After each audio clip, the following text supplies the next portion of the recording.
We believe health is the foundation that unlocks freedom. The freedom to live fully, to be an asset and not a burden, and to chase what truly matters.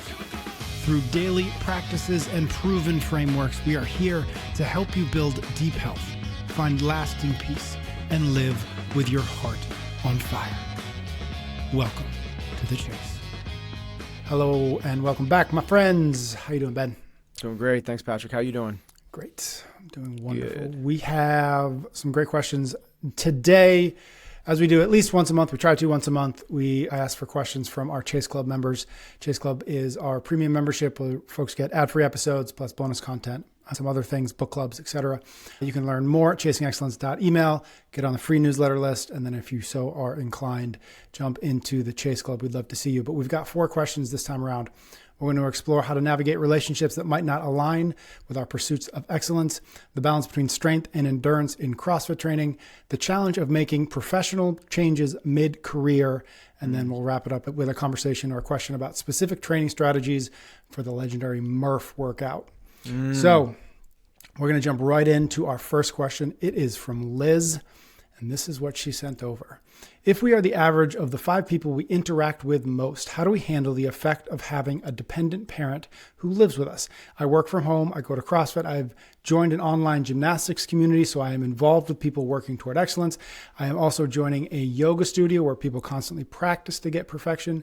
Yet I feel myself being sucked down by my mother, who is comfortable with her dependence on me and does not need excellence in anything. My son, who is 15, also does not strive for excellence or even competence, even in video gaming, his passion. He goes for hacks instead of virtuosity. I constantly feel failure when I see him trying to take the easiest way out instead of sticking with the discomfort of working to get better at something.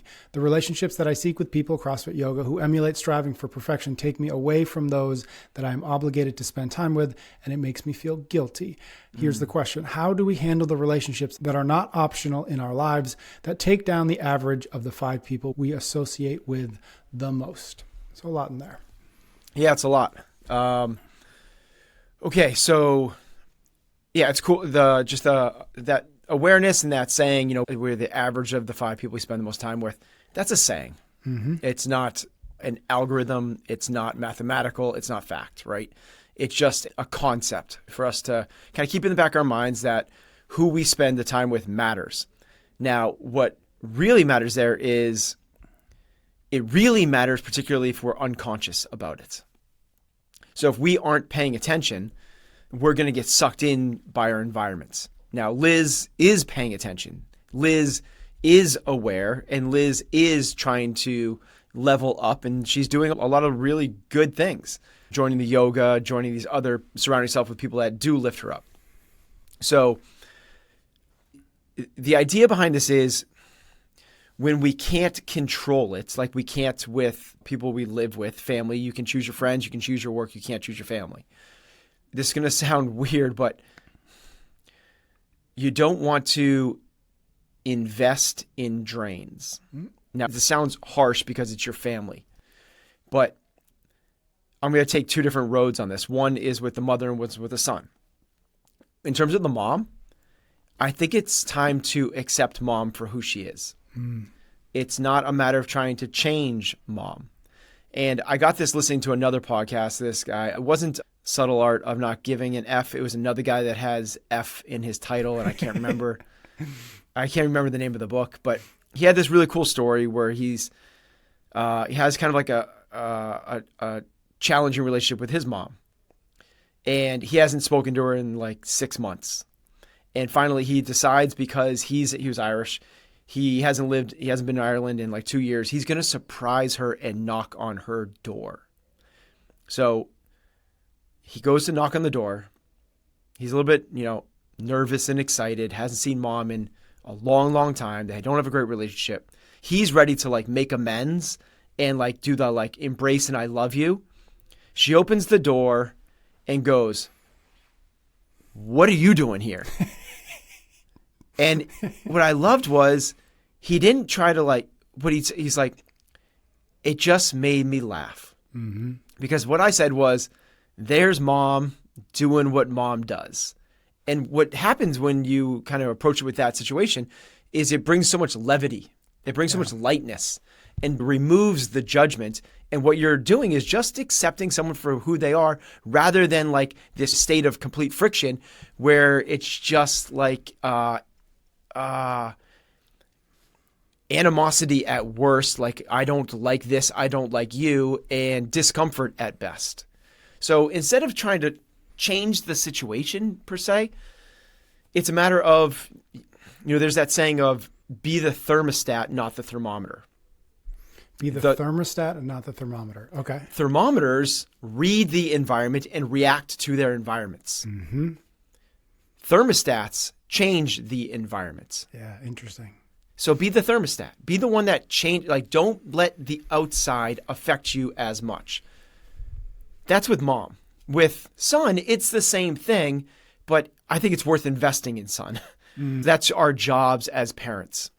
But at the same time, going at it, trying to influence with layers of judgment, layers of guilt, as Liz said, is not going to come across right. So approaching things with the utmost unconditional love, not disappointment, but I realize that he might be 13, 14, 15, 16. It's going to take him another 13, 14, 15, 16 years before he actually grows into the man he's going to become. Mm-hmm. I am not even close to the person I was 20 years ago, let alone 30 and 35 years ago. So a little bit of patience, understanding that I too was the guy that was probably looking for hacks in video games back then. I did take shortcuts. I didn't have the same values I do now, and we grow and we learn. So a little bit of like, hey, this is not who they're going to become forever. I really like the saying that, I was talking to my best friend, and he has a son who's a really high level hockey player.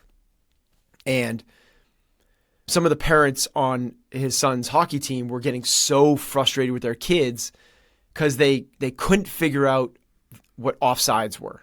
And every game, most shifts, their kids were being called for offsides. Yeah. And the parents were getting so damn frustrated. And the coach eventually came over to the parents because he was like, it was obvious they were getting pissed off from the sidelines, came over and goes, listen, they're 9. They're 8 and 9-year-olds. This is not going to be an issue when they're 17. So don't worry about it.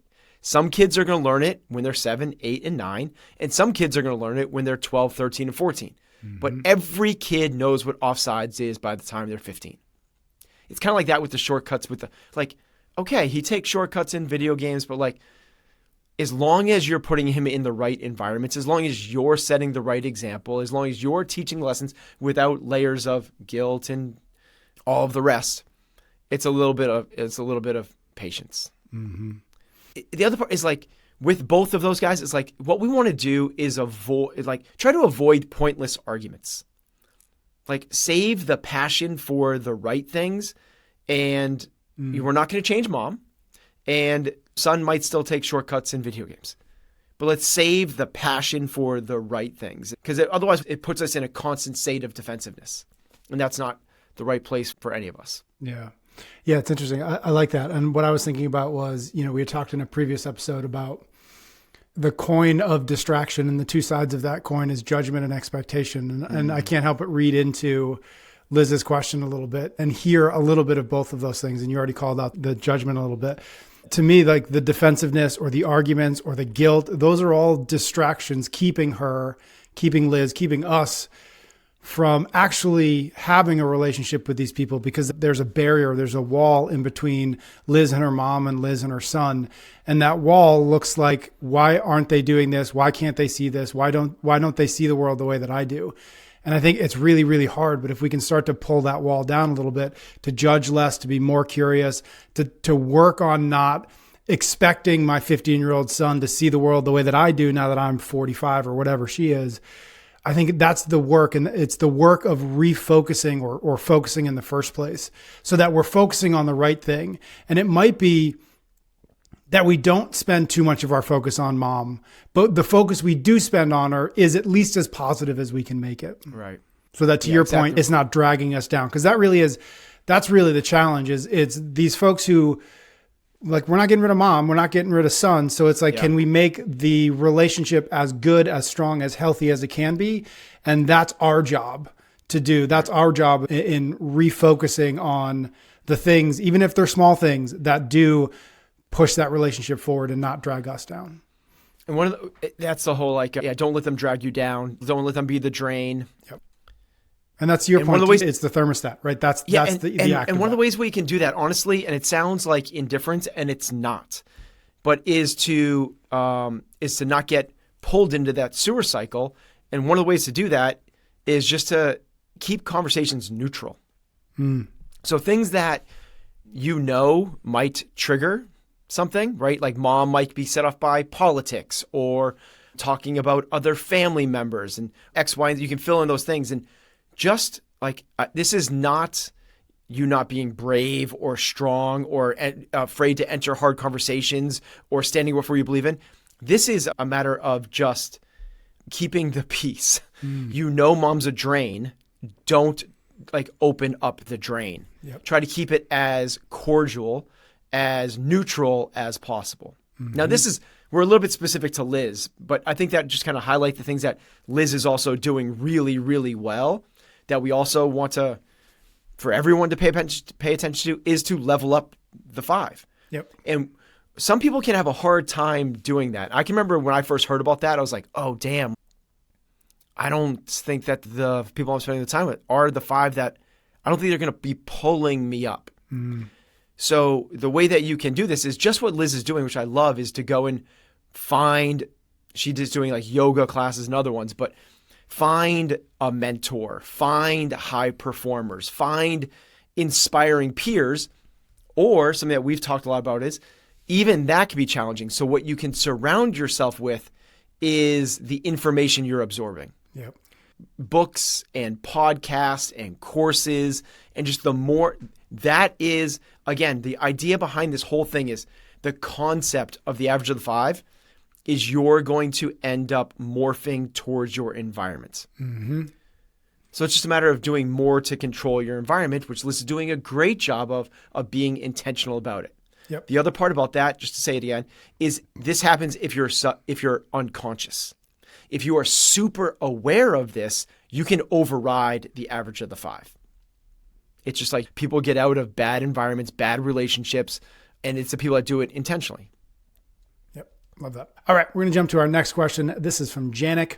He says, I'm struggling to figure out if I should focus more on weightlifting compared to the more endurance side of CrossFit. My fellow gym members say I'm strong, taking into account my body size. He is 163 centimeters or 5'4" and 126 pounds or 57 kilos.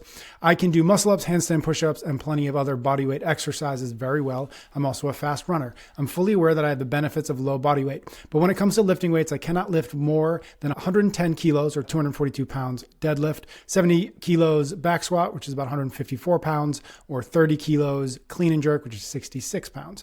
So my question, should I be able to lift heavier and hence focus more on weightlifting to increase the kilos on the barbell, or is it reasonable that I cannot lift heavier as I'm a small guy in my early 30s? It is reasonable for you to be able to lift more. So you are a small, this is the difference of, so it's just first thing to understand is the difference between, because your friends are sort of right. And sort of is the key part there. Yep. You are strong because, and the things that they listed, right? You can do muscle ups and handstand push-ups.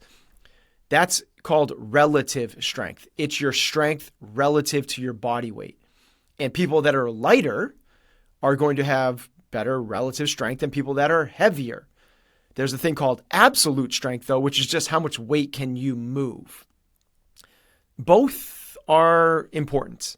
In terms of relative strength, you're probably on the 90th percentile. In terms of absolute strength, you're not.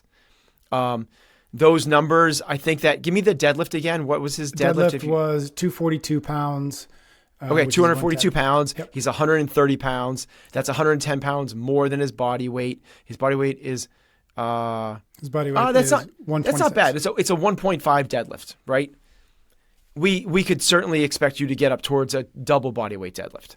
That's what, if you were past a double body weight deadlift, which would be 260 pounds, you're not that far off from that. That's pretty darn good. That's like a where we'd want to be.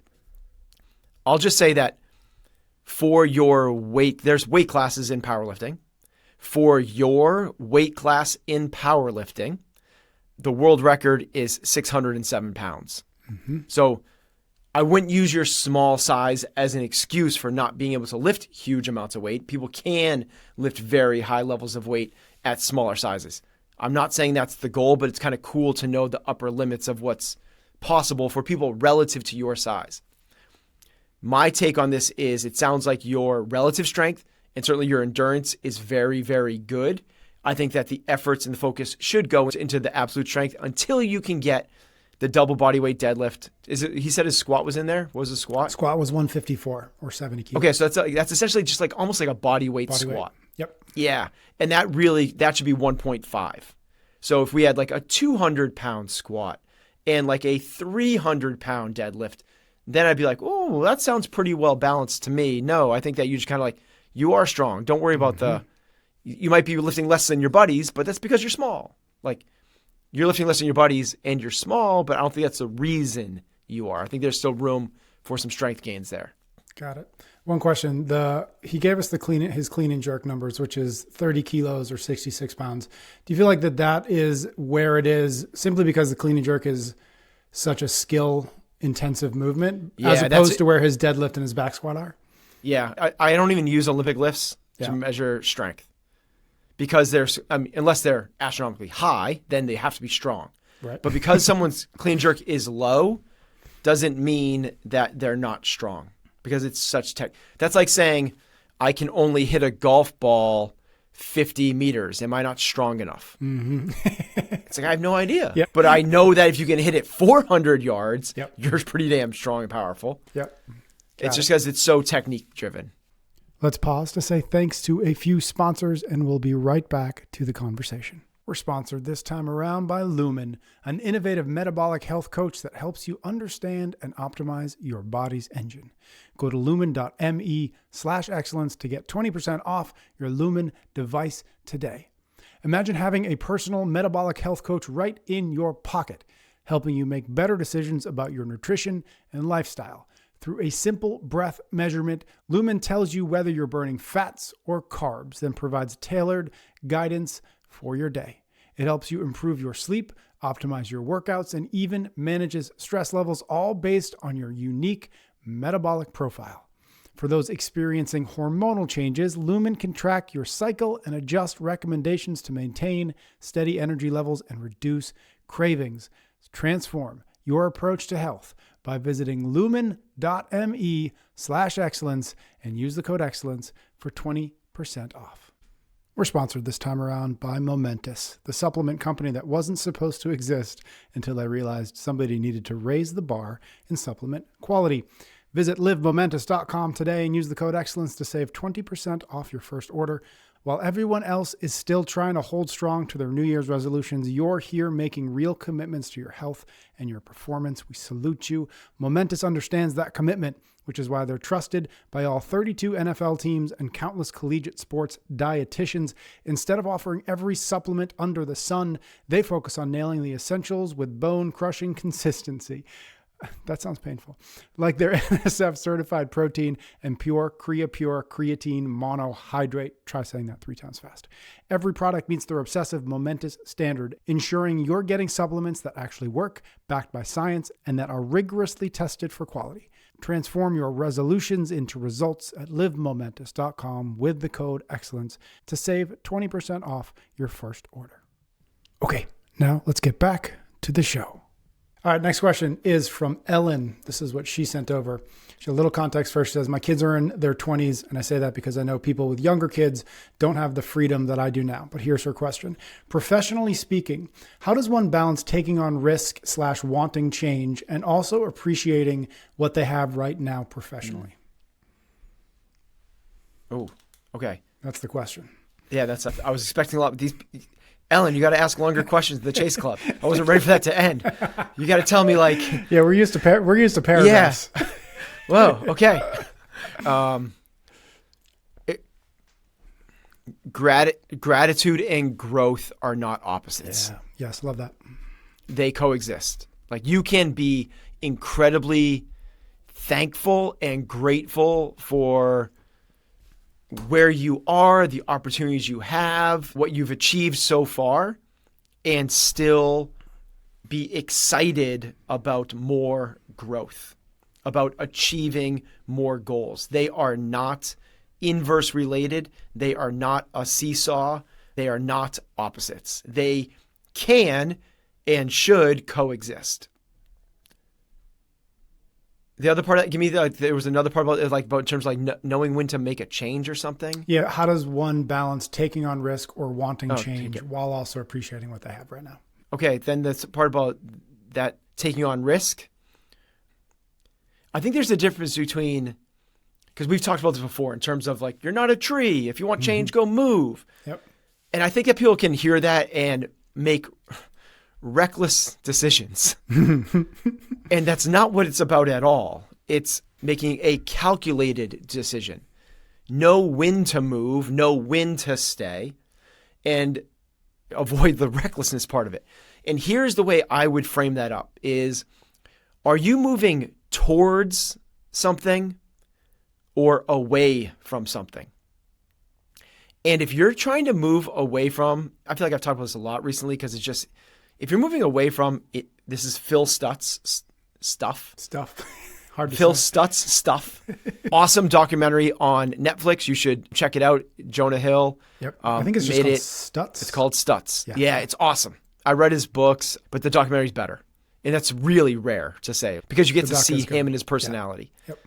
Yep. It's about a psychiatrist and you get to see him interact with a patient, which makes it really cool. But one of his big things is tools.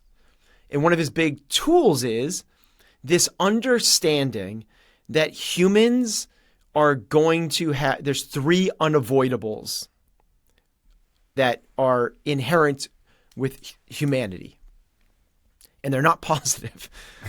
They are, humans, every single human shares these 3 things: pain, work, and uncertainty. So what I would ask is, are you trying to move away from one of those 3 things? If you're trying to move away from one of those 3 things, I think that you're being reckless. Because what you're going to do is you're going to go try to explore it somewhere else and just run smack dab into it again. Yep. Whereas if you're like, hey, I know that wherever I go, whatever I do, I'm still going to have to work as hard. I'm not going to avoid pain or suffering, and I'm not going to solve for uncertainty. But man, I feel like I would have so much more, you fill in the blank, passion, joy, fulfillment, health with this other move in my life. That's moving towards something. And I like that. That's what we're saying. It's not like I work 40 hours a week. I want to go and move and try another job because I don't like working as much. Work is work. They call it work for a reason. And humans, you're not going to avoid it. It's the same thing with like, I want more earning potential so that I want to earn more money so I don't have this level of uncertainty in my life. That doesn't go away. Uncertainty is no matter who you are, where you are, you have it. You're not going to avoid that thing. So to me, if you can figure out that you're moving towards something or away from something, that helps me frame up, is this a calculated or a reckless decision or risk as Ellen? Yep. As Ellen said. Yep. I also think about the word risk. I think it's also important. I mean, we always use risk, or we nearly always use risk as a negative. That's risky, and then therefore I need to avoid it or I need to be careful. Right. But there's also the risk of not doing anything. There's the risk of staying the same. There's the risk of everything that happens if nothing changes, right? And so I think it's also really important. One, maybe we don't use the word risk because that's not clear enough. Or it's at least saying, what is the risk of changing and what is the risk of staying the same? Because if we can do that, then we can at least look at things in a balanced, non-reckless way. Because we can at least make ourselves think about, okay, Ellen, like, all right, if I keep doing this job for the next 20 years until I retire, then what? Versus if I take a chance, I try something new, et cetera, then what? I think that's really important. I love that. And maybe I kind of brushed over that a little bit because I inherently, I enjoy risk. I like risk. I see it as a positive, where I think you're right. Most people see it as a negative. The thing I fear the most is being in the same spot 5 years from now. I'm so fulfilled and so happy and so grateful for my life right now. This kind of goes back to the first question. Perfect. Yeah. Love that. Yeah. First part of this question. But what I want more than even that is challenge, is growth, is new experiences. Yeah. So I would default to the risky side. And maybe that's a little bit of why I kind of shaded back towards this of like, hey, don't just make the move to make the move.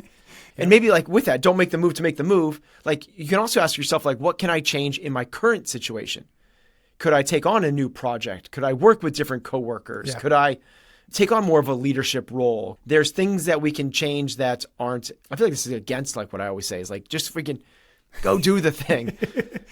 But it's, I want to make sure it's go do the thing. But as you said, is like, if I do the thing and it doesn't work out, if I stay and it's the same, what's kind of the end? What are the end? This is against one of Heather's evil E's, but what are the end games of those two things, right? Yeah. I take the new move, it doesn't work out. I stay and I experience more of the same. That's a really kind of cool, different way of doing pros and cons list. Mm-hmm. And I think that the Mendoza line moves for different people. Like their threshold is different for different people. Yeah. It's also comes down to how important is Ellen's professional life to her identity, to her overall life. Some people, work is the thing I've got to do so that I can go hike every weekend, so that I can coach my kids' soccer team, so I can do all the other and that's a different calculus, right? That's a different algorithm of risk than if Ellen's like, okay, my kids are out of the house. I really I've got 15 years left to really maximize X, Y, and Z. And she said that, right? In the beginning, wasn't she like, my kids are grown, I have 20, a little bit more. Exactly, So, Last thing, and I don't know if this is helpful, but it is what I was thinking about as I was reading Ellen's question, which is if we took out the work and element to it and we said, okay, this question's about relationships. How do I balance being grateful for a relationship that I have, but also wanting it to get better, also wanting it to change? And I think if we look at it that way, nobody who's been in a long-term relationship, like everybody recognizing that this relationship changes as it goes, but to be resistant to that, to be resistant to the idea that this relationship is going to change, evolve over time.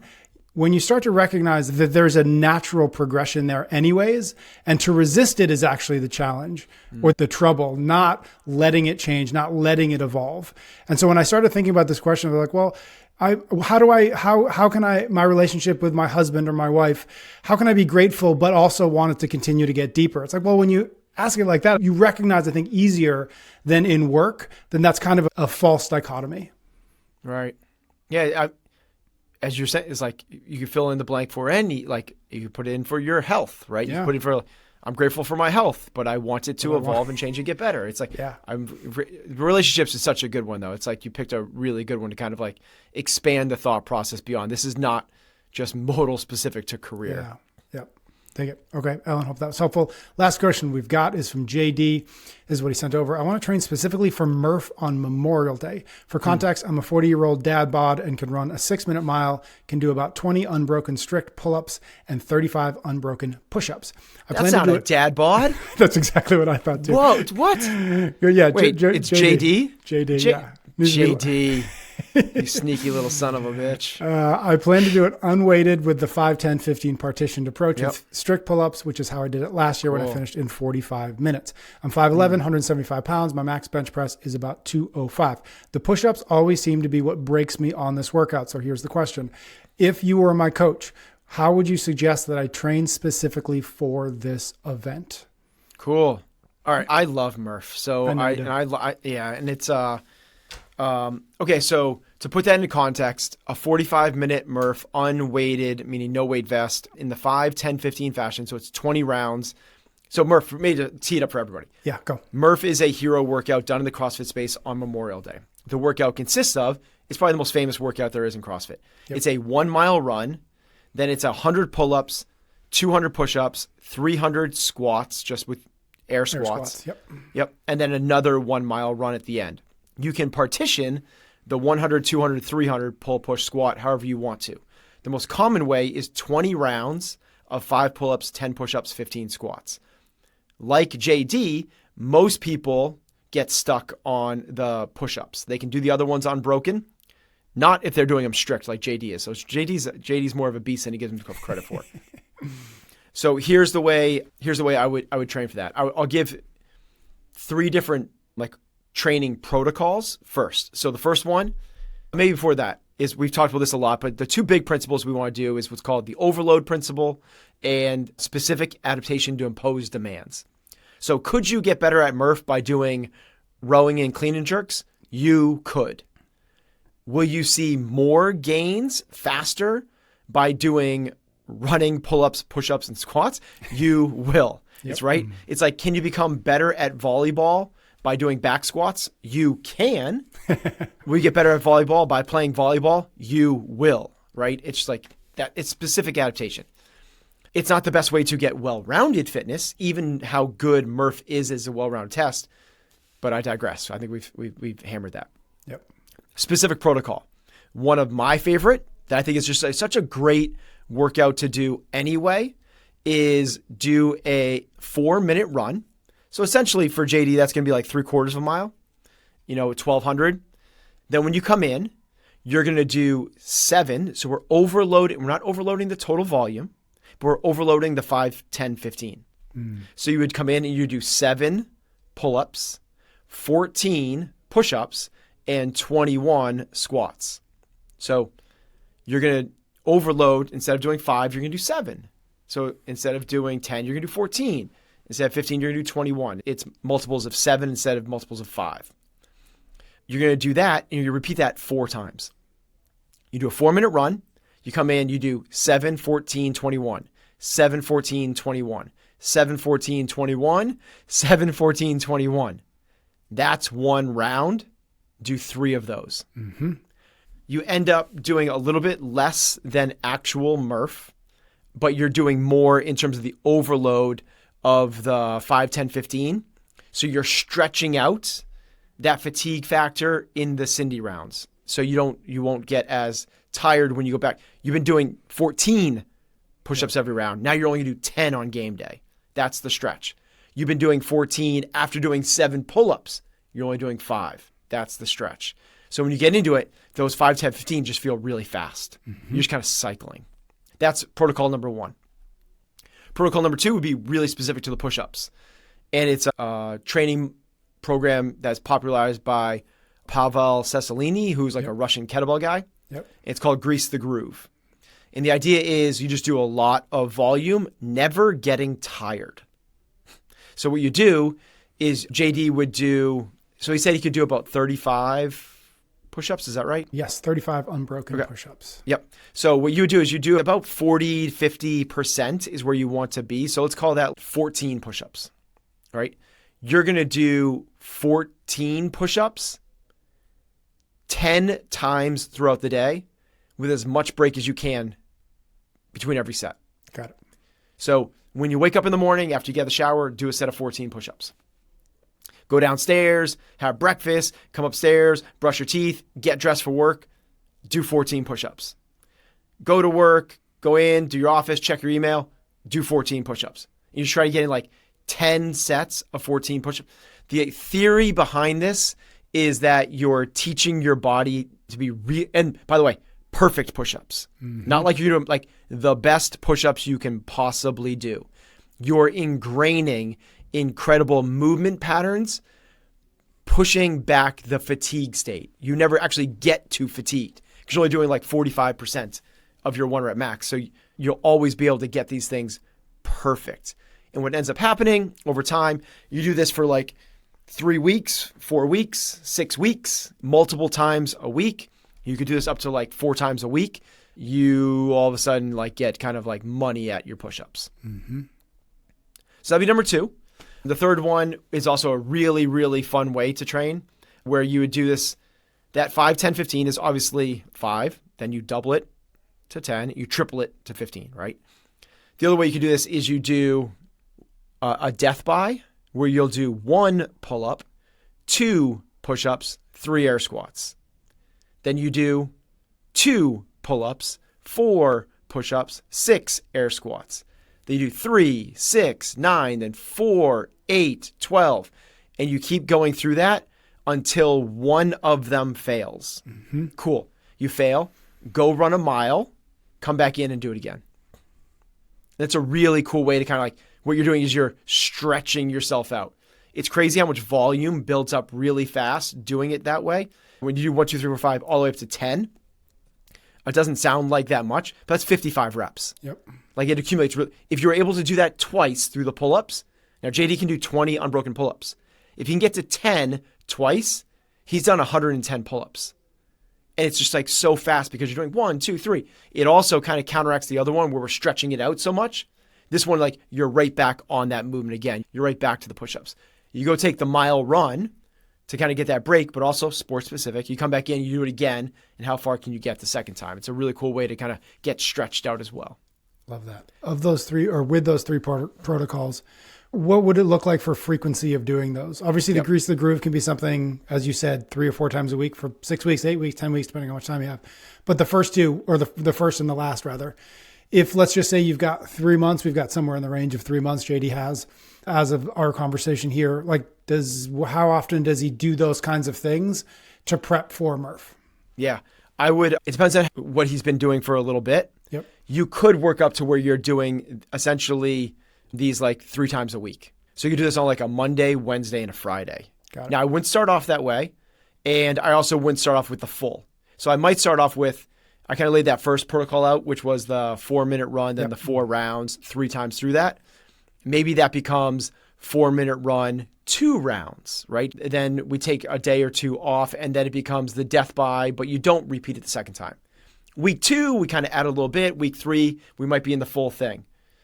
So you're either increasing the volume of the actual training session, or you're increasing the volume across the week. Mm-hmm. One is not right or wrong, but what we're trying to do is actually get to the point where where both have increased. So we're doing those full sessions, and you're doing this probably 3 times a week. Mm-hmm. You could also add in something like a half Murph. So maybe we work up to, you have over a month, right? You have well over a month. You have 6 weeks, 7 weeks, something like that. Yep. Depending on when this gets released. So maybe it becomes the type of thing where we do that 4-minute run with the 4-round protocol on Monday. Tuesday, we do something else. We ride a bike. We do a bunch of sit-ups. We do some deadlifts, whatever it might be. And then Wednesday, we go towards that death by. And then Thursday, we take it off. Friday, we do a half Murph.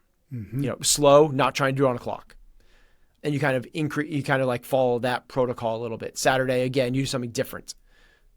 Biking, deadlifts, and sit-ups is something that pairs very, very nicely with what we just did there. Might be nice to get a little bit of extra stretching, and particularly through your pecs. Mm-hmm. So what ends up happening, military guys know this really well when they do a bunch of strict pull-ups and they do a bunch of push-ups, the lats and the chest, people think that they're balancing it out. They're not. Your lats actually come up and insert on sort of like the medial part of your upper arm, and your pecs shorten, and it ends up rounding your shoulders really far forward. So you want to make sure you're really doing a lot to open your chest back up. Band pull-aparts, crossover symmetry, very, very light reverse flies, prone snow angels, face down on the ground, trying to hands like you're making a reverse snow angel. Mm-hmm. Things kind of like get your shoulders to retract is really important, as well as a little bit extra hip flexor stuff.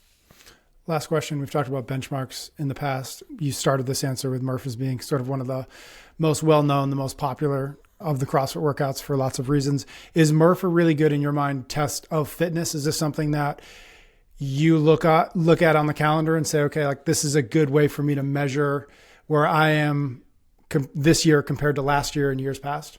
Yeah. So for people that have been kind of following along, there's essentially like 9 things we want to measure our fitness by, right? Let's simplify it. 3. Mm-hmm. There's strength, there's conditioning, and then there's this functional range of motion. Yep. Murph is pretty good in terms of pieces of that. It's very good in terms of the muscular endurance, part of strength, very poor measure of the other two, which is explosive power and absolute strength. Yep. So it touches the strength component, but only lightly. It's like basically like the Janik question from earlier. Mm-hmm. It's a muscular endurance, relative strength. It's a very, very good test of that. Also meaning like if you're 230 pounds and you lose 40 pounds, your Murph time will go up because you're not carrying as much weight around with you. Yep. It's very good also in terms of a lactic threshold test. Lactic threshold being kind of like one of 4 areas of aerobic conditioning. So it's a good test. It's just not a complete test. Mm-hmm. And maybe to be more poignant, I like it. Yeah, I like to say I do. I think this coupled with a couple other really good benchmarks is a phenomenal test. Love it. Cool. That was great. Thank you. Thank you to the Chase Club members who sent us those questions. One more reminder, chasingexcellence.email. Get on the free newsletter list. And if you are so inclined, jump into the Chase Club and you can get a question into a future Chase Club focused episode. Thank you. Thank you very much for tuning into the show. Make sure you're subscribed wherever you're listening or watching so you do not miss another episode. For more frameworks and daily practices, visit chasingexcellence.email. And don't forget to tap the link in the show notes for today's full listener guide, where we break down the key ideas and provide actionable steps to help you put them into practice. Until next time, keep building health, finding freedom, and living with your heart on fire.